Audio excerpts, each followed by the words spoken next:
आपके साथ मैं हूं विवेक शर्मा और आप देख रहे हैं उत्तर बंगाल एवं सिक्किम का leading news channel SK live. आज के दिन के समाचार के प्रस्तुत करता है SGMG Automobiles, a multi-brand service center, one-stop solution for all car-related issues.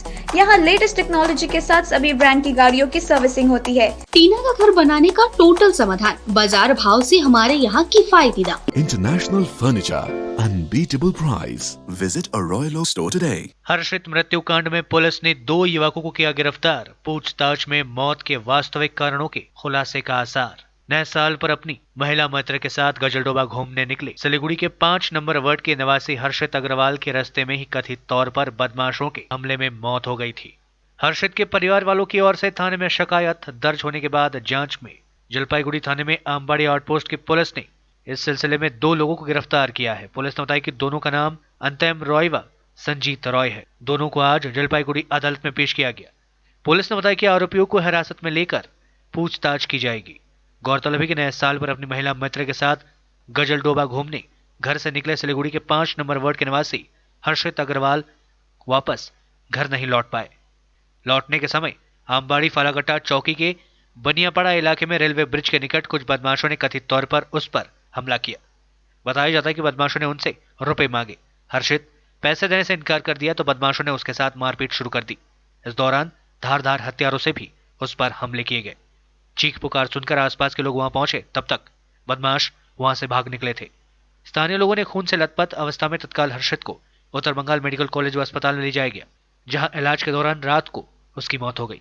हर्षित के परिवार वालों की ओर से इस संबंध में आमबाड़ी आउटपोस्ट में लिखित शिकायत दर्ज कराई गई थी, जिसके आधार पर पुलिस ने 2 युवकों को गिरफ्तार किया। मालदा में भारतीय जनता पार्टी के नेता पर फायरिंग, जख्मी हालत में अस्पताल में भर्ती। पार्टी का काम खत्म कर रात को घर लौटने के दौरान उनकी गाड़ी पर किया गया फायरिंग। घटना के पीछे सत्ताधारी तृणमूल कांग्रेस का हाथ होने का आरोप। विधानसभा चुनाव से पूर्व पश्चिम बंगाल में राजनीतिक हिंसा तेज होती जा रही है। इस बीच मालदा जिले के रतुआ में एक भाजपा नेता पर गोली चलाने का सनसनीखेज मामला सामने आया है। गोली उसके बाएं हाथ में लगी है। फिलहाल वे मालदा मेडिकल कॉलेज व अस्पताल में चिकित्साधीन है। घटना के पीछे सत्ताधारी तृणमूल कांग्रेस का हाथ होने का दावा किया जा रहा है। रतुआ 2 नंबर ब्लॉक के कुमारगंज के बारेल इलाके में इस घटना के बाद इलाके में भारी तनाव देखा जा रहा है। घायल भाजपा नेता का नाम सादेक अली है। वे 18 नंबर जिला परिषद के मंडल अध्यक्ष के दायित्व में है। पार्टी सूत्रों के अनुसार भाजपा नेता सादेक अली कल शाम पार्टी के काम से सामसी आए थे। काम समाप्त करने के बाद कल रात गाड़ी से घर लौट रहे थे। कुमारगंज प्रवेश करने से पहले पुकुरिया इलाके में कुछ बदमाशों ने उनका रास्ता रोका और उन पर ताबड़तोड़ फायरिंग शुरू कर दी। बताया जाता है कि कुल 5 राउंड गोलियां चलाई गई। गोली उनकी गाड़ी को चीरते हुए उनके बाएं हाथ में लगी। गोली चलने की आवाज सुनकर आसपास के लोग मौके पर पहुंचे और जख्मी हालत में उन्हें कुमारगंज अस्पताल में भर्ती कराया गया, जहां उनकी हालत अधिक बिगड़ने पर उन्हें मालदा मेडिकल कॉलेज व अस्पताल में रेफर कर दिया गया। তার গুন্ডা বাহিনী নিয়ে আমাকে ফলো করে আমি 10:30 আমি ব্যাক করে আসি। আমার কুমারে ঢোকার আগে গুলি মারে। রাজনীতি করি, মন্ডল প্রেসিডেন্ট বিজেপি সংখ্যালঘু বাড়ছে এলাকায় এবং ও টিএমসির তোলাবাজ প্রধান। ওর নামে অনেকগুলো কমপ্লেন করা হয়েছে। আমি কমপ্লেন করে রেখেছি এনআরজিএস থেকে নিয়ে টোটাল টাকা মানিং থেকে নিয়ে। এই কারণ আমি আসলাম, গাড়ির সাইড দিয়ে রাখার পরে আমাকে আটকানোর চেষ্টা করেছে। আমি বাইক আমার মোটরসাইকেল 4 চাকা যে ছিল সেই 4 চাকা নিয়ে সাইড দিয়ে বেরিয়ে চলে আসার পরে ফায়ারিং স্টার্ট করেছে। কাছ থেকে খুব ফায়ারিং করেছে। গাড়িতে 2-3টা গুলি ঢুকে তারপর আমার ডান হাতে বাম হাতে আমাকে একটা গুলি লেগেছে, পায়ের নিচে লেগেছে একটা, কিন্তু ওটা। द्वारे सरकार के बाद अब पाड़ाए सरकार तृणमूल कांग्रेस ने जनसंपर्क की दिशा में बढ़ाया एक और कदम। इस साल होने वाले विधानसभा चुनाव में जीत दर्ज करने के लिए राज्य की तृणमूल सरकार विभिन्न योजनाओं के माध्यम से लोगों तक पहुंचने का प्रयास कर रही है। द्वारे सरकार के बाद अब राज्य सरकार पाड़ाए सरकार अर्थात पाड़े में सरकार अभियान के जरिए लोगों तक पहुंचने की योजना बना रही है। तृणमूल कांग्रेस के जिला मुख्य प्रवक्ता देवव्रत दत्ता ने सोमवार को इसका ऐलान किया। सिलीगुड़ी में पार्टी कार्यालय में आयोजित संवाददाता सम्मेलन में उन्होंने कहा कि मुख्यमंत्री ममता बनर्जी के दिशा निर्देश पर द्वारे सरकार के जरिए लोगों की समस्याओं का समाधान किया गया। इस अभियान को सफल बताते हुए उन्होंने कहा कि इस अभियान के दौरान जो लोग अपनी समस्याएं सरकार तक नहीं पहुंचा पाए हैं, उनके लिए पाड़ाए सरकार अर्थात पाड़े में सरकार अभियान शुरू की जाएगी। उन्होंने कहा कि सरकार किसी भी योजना से संबंधित समस्या से यहाँ समाधान मिलेगा। उन्होंने कहा इसके तहत सरकार के कैंप में एक अलग टेबल होगा जहां लोग अपनी समस्याएं सरकार के समक्ष रख पाएंगे और उन्हें त्वरित समाधान मिलेगा। संवाददाता सम्मेलन में तृणमूल कांग्रेस के जिला अध्यक्ष रंजन सरकार समेत अन्य वरिष्ठ नेता उपस्थित थे। যে দুয়ারে সরকার কর্মসূচির মাধ্যমে রাজ্য সরকার সরকারি প্রকল্পগুলিকে মানুষের ঘরে ঘরে পৌঁছে দেওয়ার উদ্যোগ নিয়েছেন। এর প্রথম দুটি পর্যায়ে মানুষের বিপুল সাড়া মিলেছে। তবুও এমন কিছু সমস্যা থেকেই যায় যা একেবারে স্থানীয় স্তরে সমাধানের প্রয়োজন সবসময়ই দেখা দেয়। স্থানীয় স্তরে এবং কমিউনিটি স্তরে এই সমস্যাগুলি সমাধানের জন্য তৃণমূল কংগ্রেস পরিচালিত রাজ্য সরকার আরও একটি সমাধান সূত্র কর্মসূচি নিয়ে এসেছে আপনাদের সামনে, যার নাম হলো পাড়ায় সমাধান। নাম শুনলেই এটা পরিষ্কার যে এর মাধ্যমে একেবারে পাড়া স্তরের সমস্যাও সমাধান করা হবে। রাজ্য জুড়ে 466টি প্রশাসনিক ইউনিটে কমিউনিটি স্তরের সমস্যা সমাধানের জন্য তৃণমূল কংগ্রেস পরিচালিত পশ্চিমবঙ্গ সরকার এই উদ্যোগ নিয়েছে এবং তা নিয়ে আলোচনা করতেই আজকে আমরা এখানে আপনাদের আমন্ত্রণ জানিয়েছি। রাজ্যের 341টি ব্লক, 118টি পৌরসভা ও 7টি মিউনিসিপ্যাল কর্পোরেশনে 10,000টি উল্লেখযোগ্য কমিউনিটি পর্যায়ের সমস্যা সমাধানের জন্য পাড়ায় সমাধান কর্মসূচি শুরু করা হয়েছে। আপনাদের বলি যে এই কর্মসূচিকে বাস্তবায়ন করার জন্য রাজ্যের মুখ্য সচিব আলাপন বন্দ্যোপাধ্যায়ের পরিচালনায় এবং প্রভাত মিশ্র, যিনি প্রধান সচিব জল সম্পদ মন্ত্রক, এনার নেতৃত্বে একটি টাস্ক ফোর্স, যে টাস্ক ফোর্সের মধ্যে জেলা ম্যাজিস্ট্রেট, উপবিভাগীয় কর্মকর্তা বা এসডিওরা এবং ব্লক ডেভেলপমেন্ট অফিসার বা বিডিওরা থাকবেন এবং সঙ্গে অন্যান্য যতগুলো বিভাগ আছে রাজ্য সরকারের সব বিভাগের যারা স্থানীয় কর্মকর্তা সর্বোচ্চ পর্যায়ের তারা উপস্থিত থাকবেন। এবং দুয়ারে সরকারের তৃতীয় ও চতুর্থ দফার যে শিবির হবে সেখানে একটি পৃথক কাউন্টার থাকবে। সেই পৃথক কাউন্টারে একটি নির্দিষ্ট অঞ্চলের বা কোনো নির্দিষ্ট সম্প্রদায়ের সামাজিক এবং পরিকাঠামোগত যে সমস্যা থাকবে সেগুলোকে নথিভুক্ত করা হবে এবং সংশ্লিষ্ট সমস্যাগুলির সমাধান পাড়ায় সমাধান কর্মসূচির মাধ্যমে করা হবে।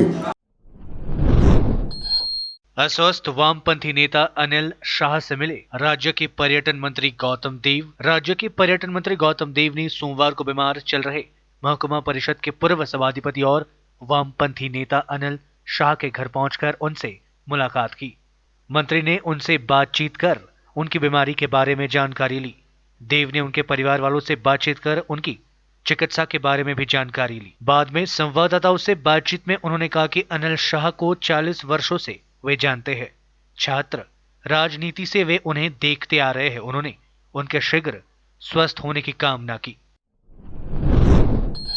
नए साल के जश्न के दौरान भीड़ से दबकर 2 की मौत, 7 घायल। नए साल के अवसर पर जश्न के दौरान कालिंपोंग के मेला ग्राउंड में मची भगदड़ में भीड़ के नीचे दबकर 2 लोगों की मौत हो गई, जबकि 7 लोग गंभीर रूप से घायल हो गए। रविवार रात इस घटना के बाद पूरे इलाके में मातम छा गया। जानकारी के अनुसार कालिंपोंग के मेला ग्राउंड में नए साल के अवसर पर नेपाल के एक संस्था के तत्वाधान में जश्न का कार्यक्रम चल रहा था। कार्यक्रम में लोगों की काफी भीड़ थी, लोग मस्ती में झूम रहे थे। इस दौरान कार्यक्रम स्थल में प्रवेश करने के बनाए गए गेट में अचानक लोगों की भीड़ उमड़ पड़ी। इस दौरान मची भगदड़ में भीड़ से दबकर 2 लोगों की मौत हो गई, जबकि इस हादसे में 7 लोग गंभीर रूप से घायल हो गए। पुलिस सूत्र के अनुसार मरने वाले दोनों कालिंपोंग के हिलटॉप के निवासी बताए जा रहे हैं। हादसे में गंभीर रूप से घायल मिक्सन तामांग एवं अनिता सुब्बा को सिलीगुड़ी रेफर कर दिया गया है, जबकि प्रतीक्षा छेत्री, अनिता रॉय, परिमा रॉय कालिंपोंग जिले के अस्पताल में चिकित्साधीन है। रात को एक्चुअली हम तो नहीं थे उधर जो घटना स्थल में।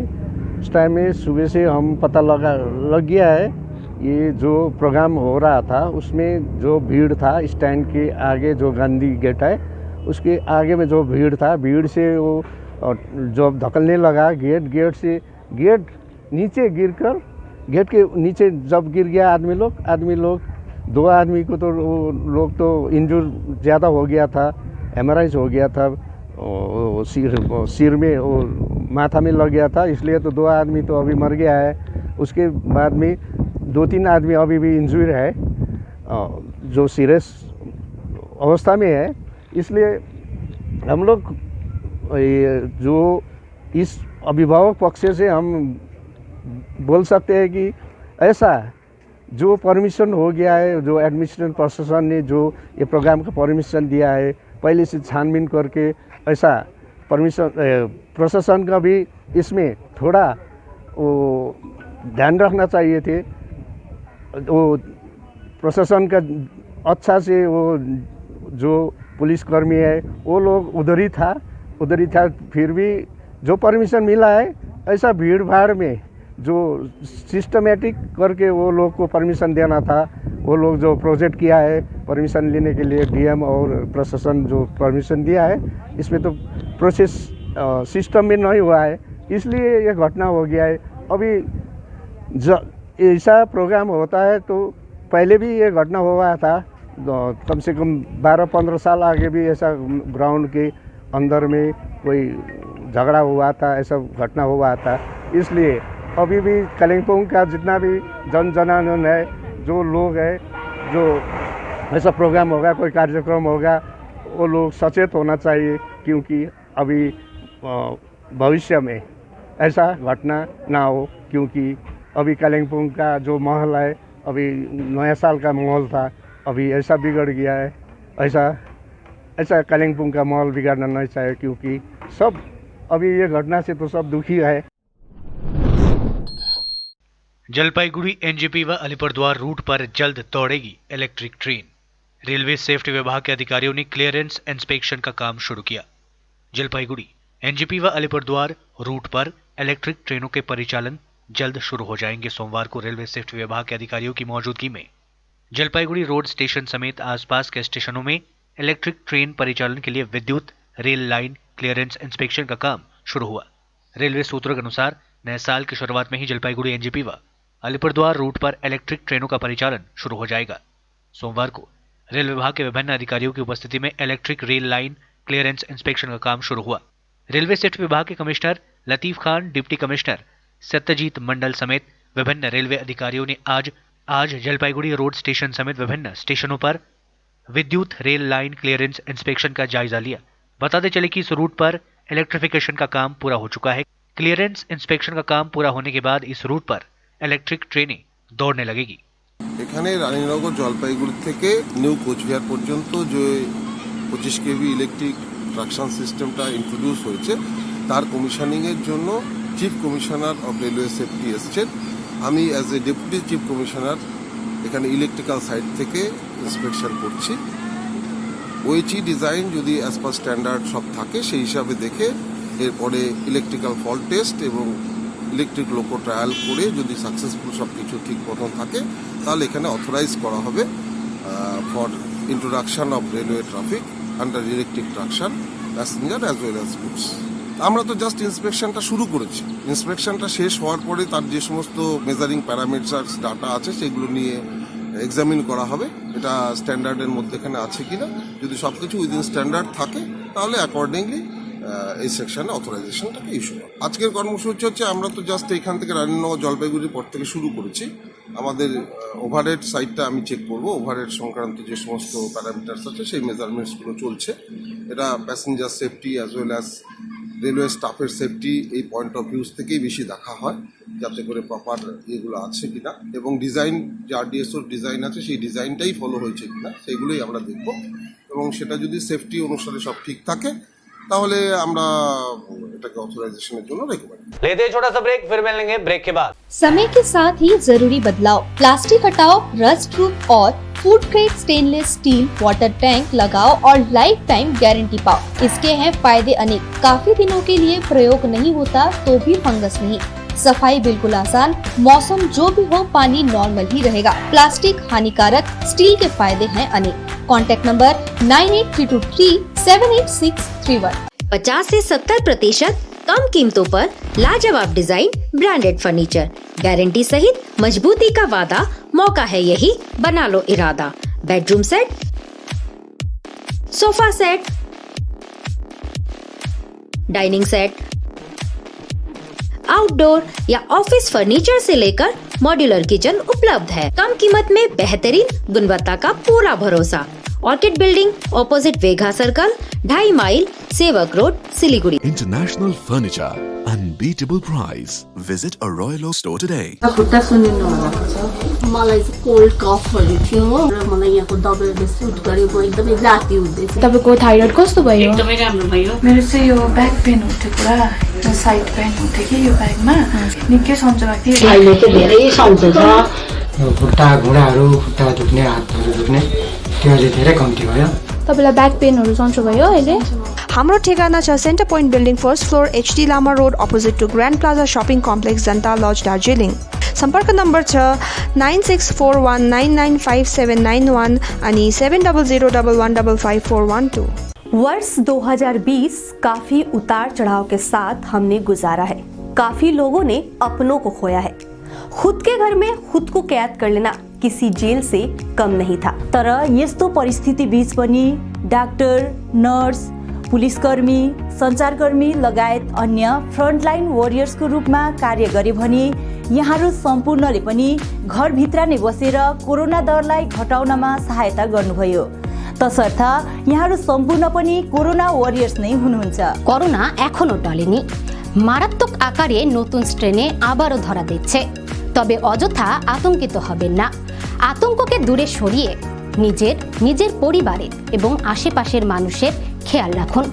মাস্ক পরুন, দূরত্ব বজায় রাখুন আর অবশ্যই স্যানিটাইজার ব্যবহার করুন অথবা হাত ধুন। नमस्कार, SK लाइव परिवार की तरफ से हमारे सभी दर्शक व उनके परिवार को आने वाले नव वर्ष की हार्दिक हार्दिक शुभकामना और आशा करते हैं आपका आने वाला साल मंगलमय हो।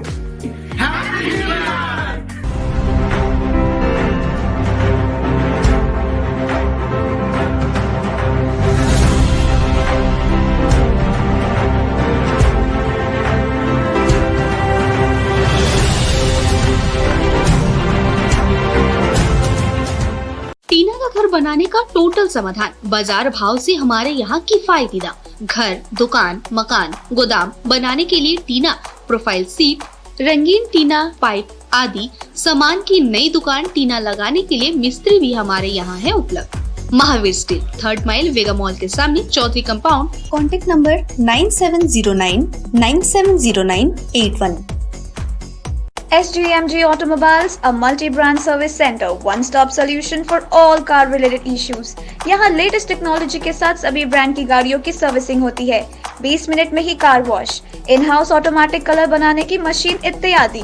तो देर किस बात की, आज ही कॉल कर अपॉइंटमेंट बुक कीजिए 9609933000। SGMG Automobiles, BSF road, Salugara, Siliguri. के लिए SK लाइव ही बेस्ट ऑप्शन है। SK लाइव का इस क्षेत्र में 24 घंटा टेलीविजन, एंड्रॉइड ऐप और वेबसाइट पर प्रसारण होता है। सोशल मीडिया पर भी हम उपलब्ध हैं। हमारी व्यूवरशिप 9 लाख से अधिक है। सिक्किम, हैथवे और NXT डिजिटल पर, दार्जिलिंग और कालिम्पोंग में दोनों हैथवे और CCN सेटअप बॉक्स पर, क्लामपुर से लेके मैनागुड़ी हैथवे पर, सिटी केबल पर सिलीगुड़ी और आसपास, नक्सलबाड़ी से पानी टंकी तक NXT डिजिटल में। तो सोचिए नहीं, कॉल करें 7908554308। ब्रेक के बाद आपका फिर से स्वागत है। बढ़ते हैं आज की खबरों की तरफ। भारत में कोरोना के नए प्रकार से संक्रमित होने वाले मरीजों की संख्या 38 हुई। ये जानकारी केंद्रीय स्वास्थ्य मंत्रालय ने दी है। ब्रिटेन में सामने आए कोरोना वायरस के नए स्ट्रेन से संक्रमित होने वाले मामलों की भारत में संख्या 38 हो गई है। केंद्रीय स्वास्थ्य मंत्रालय ने सोमवार को यह जानकारी दी। ब्रिटेन का कहना है कि वायरस का यह नया प्रकार पहले के मुकाबले 70% अधिक संक्रामक है। हालांकि वैज्ञानिकों का मानना है कि मौजूदा वैक्सीन इस नए वायरस पर भी असरदार रहेगी। स्वास्थ्य मंत्रालय ने कहा कि कोरोना वायरस के नए स्ट्रेन से संक्रमित पाए गए इन सभी मरीजों को संबंधित राज्य सरकारों की ओर से निर्धारित चिकित्सा केंद्रों में अकेले कमरे में पृथक वास में रखा गया है। मरीजों के करीबियों को भी क्वारंटाइन किया गया है। मंत्रालय ने कहा कि लोगों के सहयात्रियों, परिजनों और अन्य संबंधियों की कॉन्टैक्ट ट्रेसिंग की शुरुआत कर दी गई है। मंत्रालय ने बताया कि नए स्ट्रेन से संक्रमित इन 38 मामलों में से 8 नमूनों की पहचान नई दिल्ली स्थित national centre for disease control में, 11 की पहचान दिल्ली के जेनोमिक्स एंड इंटीग्रेटिव बायोलॉजी में और 1 की पहचान कोलकाता के national institute of biomedical genomics में हुई। इसके अलावा 5 नमूनों की पहचान पुणे के नेशनल इंस्टीट्यूट ऑफ वायरोलॉजी में, 3 की हैदराबाद के सेलुलर एंड मॉलिक्यूलर बायोलॉजी में और 10 नमूनों की पहचान बेंगलुरु स्थित national institute of mental health and neuro sciences hospital में हुई है। पाड़ा पाड़ा समाधान कर्मसूची को भी मिल रही है व्यापक सफलता। रायगंज में तृणमूल कांग्रेस नेता संदीप विश्वास ने दी जानकारी। मुख्यमंत्री ममता बनर्जी ने आम लोगों के समस्याओं के समाधान के लिए द्वारे द्वारे सरकार अभियान शुरू किया है, जिसको व्यापक सफलता मिली है। इसको ध्यान में रखते हुए अब गली मोहल्लों में भी समस्याओं को सुलझाने के लिए मुख्यमंत्री ममता बनर्जी ने पाड़े पाड़े अभियान की शुरुआत की है। इस कर्मसूची को व्यापक स्तर पर सफलता मिल रही है। इसके संबंध में आज पत्रकार सम्मेलन करते हुए तृणमूल कांग्रेस के नेता संदीप विश्वास ने कहा कि उत्तर दिनाजपुर जिले में काफी व्यापक स्तर पर पाड़े पाड़े समाधान कर्मसूची का पालन किया जा रहा है। काफी संख्या में लोग अपनी समस्याओं को लेकर आ रहे हैं, जिनका समाधान किया जा रहा है। साथ ही राज्य सरकार की कल्याणकारी योजनाओं का लाभ भी उनको दिलाने की कोशिश की जा रही है। आज के पत्रकार सम्मेलन में उत्तर दिनाजपुर जिले के कृषि कर्माध्यक्ष मुशर्रफ हुसैन सहित कई गणमान्य लोग उपस्थित थे। संदीप विश्वास ने बताया कि 466 कैंप लगाकर लोगों के समस्याओं का समाधान किया जा रहा है। उन्होंने कहा कि काफी संख्या में लोग इससे लाभान्वित हो रहे हैं। साथ ही उन्होंने राज्य सरकार की विभिन्न योजनाओं के संबंध में भी जानकारी दी और लोगों को इन योजनाओं का लाभ उठाने की अपील की। আমরা যে মূলত যে বিষয়টা নিয়ে আজকে আপনাদের সামনে এসেছি সেটা হচ্ছে দুয়ারে সরকারে যে কর্মসূচি সুনিপুণভাবে তৃণমূল পরিচালিত পশ্চিমবঙ্গ সরকার করে চলেছে সেটা ঐতিহাসিক এবং গর্বের। আজকে সেই জায়গায় দাঁড়িয়ে দুয়ারে সরকারের প্রকল্পে গত 2 তারিখ থেকে পাড়ায় সমাধান প্রকল্প চালু করেছেন সরকার। রাজ্য জুড়ে 466টি প্রশাসনিক ইউনিটের মধ্য দিয়ে কমিউনিটি সমস্যাকে তুলে ধরে তার দ্রুত সমাধানের লক্ষ্যে মাননীয় মুখ্যমন্ত্রী মমতা বন্দ্যোপাধ্যায়ের নেতৃত্বে পশ্চিমবঙ্গ সরকার পাহাড় থেকে জঙ্গলমহল, জঙ্গলমহল থেকে সাগর 466টি কেন্দ্রের মাধ্যমে কাজ করে চলেছেন অবিরাম। এই পাড়ায় সমাধান প্রকল্পগুলোর মধ্যে দিয়ে কমিউনিটি স্তরের যে উদ্বেগ মানুষের, যে কাজগুলো রাস্তাঘাট, ড্রেন সমস্যা, বিদ্যুতায়নের সমস্যা, সৌন্দর্যকরণের কাজ, পাড়ার কোনো একটা পুকুর জঞ্জালে ভরে আছে, এই সমস্ত বিষয়গুলোকে সামনে রেখে আমরা কাজ করছি।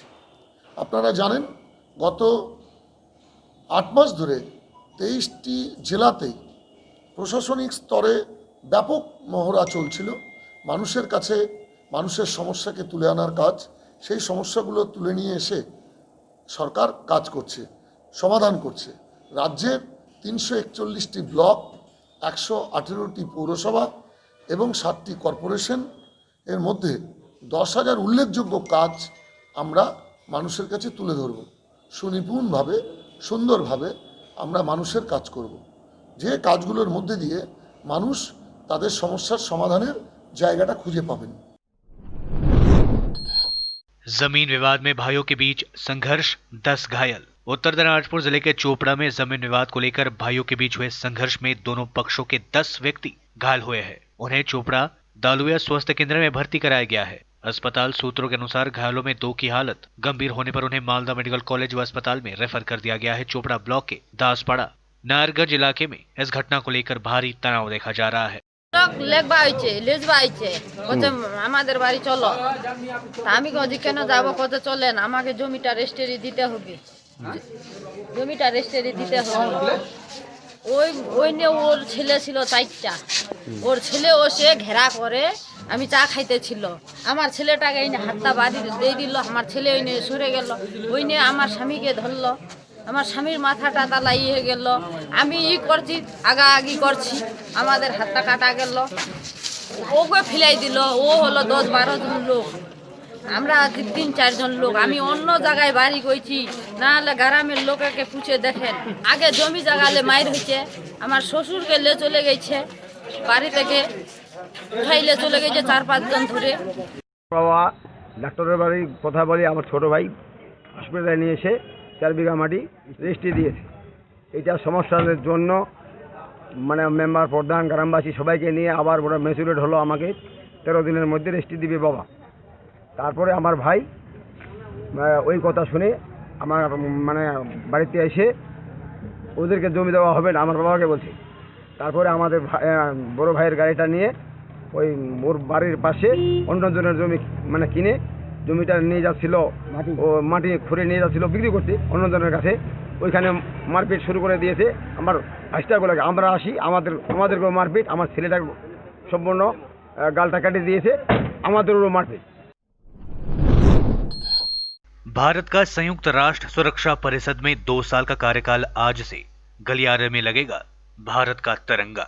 भारत में संयुक्त राष्ट्र सुरक्षा परिषद में अस्थायी सदस्यता के तौर पर 2 साल का कार्यकाल सोमवार यानी आज 4 जनवरी से प्रारंभ होगा। परिषद के गलियारे में तिरंगा लगाया जाएगा। भारत के झंडे के साथ ही 4 अन्य नए अस्थायी सदस्यों के राष्ट्र ध्वज भी पहले आधिकारिक कार्य दिवस पर विशेष समारोह के दौरान लगाए जाएंगे। संयुक्त राष्ट्र में भारत के स्थायी प्रतिनिधि राजदूत TS त्रिमूर्ति तिरंगा झंडा लगाएंगे और समारोह में उनके संक्षिप्त भाषण भी देने की उम्मीद है। भारत अगस्त 2021 में संयुक्त राष्ट्र सुरक्षा परिषद की अध्यक्षता संभालेगा और इसके बाद 2022 में 1 महीने के लिए अध्यक्ष रहेगा। परिषद में सदस्य देशों का झंडा लगाने की परंपरा 2018 में काजाकिस्तान ने शुरू की थी। भारत के साथ नॉर्वे, कीनिया, आयरलैंड और मेक्सिको संयुक्त राष्ट्र सुरक्षा परिषद के अस्थायी सदस्य बने हैं। इन 5 देशों के अलावा एंटोनिया, Niger, Saint Vincent and the Grenadines, Tunisia और वियतनाम भी अस्थायी सदस्य देश है, जबकि चीन, फ्रांस, रूस, ब्रिटेन और अमेरिका स्थायी सदस्य देश है। देश में 7 दिन बाद दूसरी बार 17,000 से कम नए मामले सामने। देश में करीब 1 करोड़ लोग हुए ठीक। भारत में कोरोना वैक्सीन की मंजूरी के बाद अब जल्द ही वैक्सीनेशन का काम शुरू होने वाला है। इस बीच देश में कोरोना के मामले भी घटने लगे हैं। बीते दिन भारत में अमेरिका, ब्रिटेन, रूस और ब्राजील से कम केसेस सामने आए। पिछले 7 दिनों में दूसरी बार 17,000 से कम कोरोना केसेस दर्ज किए गए।